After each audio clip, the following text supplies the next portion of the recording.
नमस्कार दोस्तों, मैं सुनीता राजा सिंह महाविद्यालय से। आज हम देव के पद में उनका अगला पद, तीसरा पद पढ़ेंगे और उसकी व्याख्या करेंगे। इससे पहले हमने 2 पद पढ़ लिए हैं। जितने भी देव के पद हैं सभी सवैया छंद में हैं और श्रृंगार रस से संबंधित हैं सभी। अगला पद है, रूप के मंदिर तो मुख में मने, दीपक से दृग है अनुकूले। दर्पण में मणि मीन सलील, सुधाकर नील सरोज से फूले। देवजू सूरमुखी मृदु कूल के, भीतर भौर मनोभ्रम भूले। अंक मयंकज के दल पंकज, पंकज में मनो पंकज फूले। यहाँ पर कवि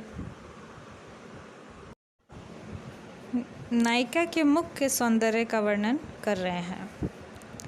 कवि देव कहते हैं कि चेहरा जो है वो रूप के मंदिर के समान है। रूप के मंदिर तो मुख में मणि दीपक से दृग, और उस मंदिर में ऐसा लग रहा है कि जो 2 नेत्र हैं वो मणि के दीपक हैं, मणि के द्वारा बनाए हुए दीपक के समान चमक रहे हैं।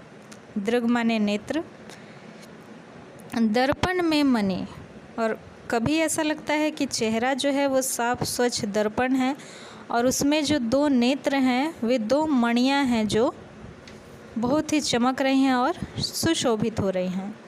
मीन सलील, या तो ऐसा लग रहा है कि स्वच्छ जल में 2 मछलियाँ किलोल कर रही हैं, यानी आंखें इधर उधर घूम रही हैं। तो ऐसे लग रहा है कि चेहरा जो है वो स्वच्छ जल है, बिल्कुल स्वच्छ साफ सुथरा, और 2 आंखें जो हैं वो मछलियों के समान उसमें इधर उधर जो पुतलियां हैं वो घूम रही हैं। तो लग रहा है कि आंखें जो है वो मछलियां हैं। सुधाकर नील सरोज से फूले, या फिर ऐसा लग रहा है कि चेहरा जो है वो चंद्रमा है। सुधाकर यानी चंद्रमा, चेहरा चंद्रमा है और आंखें जो है नील सरोज से फूले। ऐसा लग रहा है चंद्रमा के अंदर 2 नीले कमल खिल उठे हैं। देवजू सूरमुखी मृदु कूल के, भीतर भौर मनोभ्रम भूले।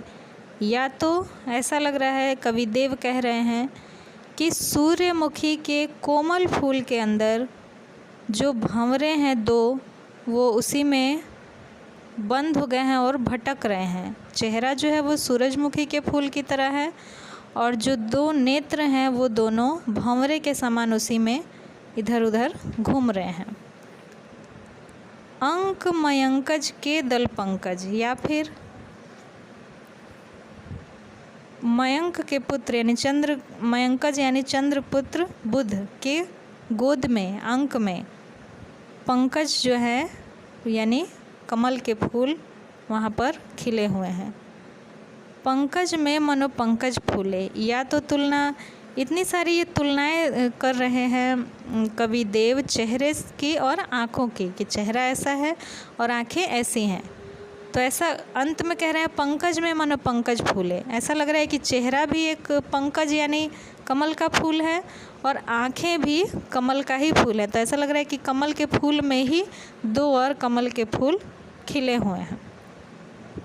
यहाँ पर श्रृंगार रस है और चेहरे के सौंदर्य का बड़ा ही मनमोहक वर्णन किया गया है। विभिन्न प्रकार के उपमानों से तुलना की गई है।